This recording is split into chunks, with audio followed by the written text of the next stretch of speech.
In this video is tuturuan ko naman kayo mag-transfer ng pera from Maribank to BDO or Banco de Oro Bank.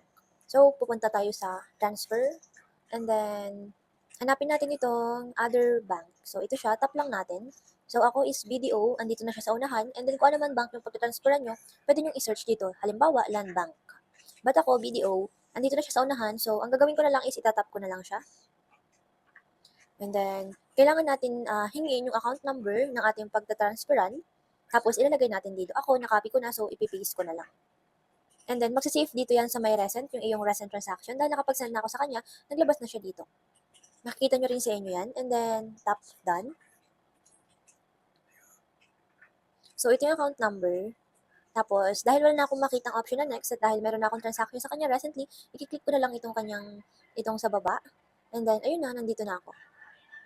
Check nyo lang yung details and then dito na natin ilalagay yung amount natin ita-transfer. In my case is 5,000 yung aking ita-transfer and then real time din to. Kapag nag-send ka ngayon, marireceive niya din real time. So, bali 1 minute or 2 minutes, something like that. For, in my case, based on my past experience, it just come 1 minute or almost 2 minutes. So, sobrang konti lang na yun unlike in other banks.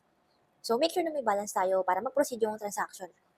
And then, make sure to review all the detail here kasi hindi nyo na yan magiging mahirap na sa inyong case na kapag nagkamali kayo ng account number, madami pa kayong gagawin and then madami kayong i-comply or requirements. So, di ba, sobrang hassle na yun. Kaya, kapag mag-transfer kayo, make sure talaga na tama lahat. So, ayun lang. And then, pwede kang ditong mag-notes. Pwede na natin i-tap next. Tap next.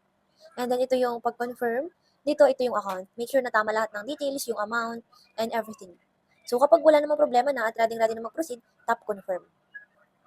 So, ayun na, ito na yung resibo. Transfer successful na daw at na-receive nyo na din yung amount na ito ngayon. So, ayun lang kung paano mag-transfer ng Maribank to BDO. So, napakadali lang niya. And then, depende sa inyo kung gusto nyo i-screenshot itong transaction na to. In my case, whenever I transfer, I always screenshot. Whenever na nagka-delay, meron akong mai-attach na file kapag nag-submit ako ng complaint sa customer service. So, yun lang sa video na to. I hope na may natutunan kayo and put your comment in comment section. I will try to answer them as soon as possible.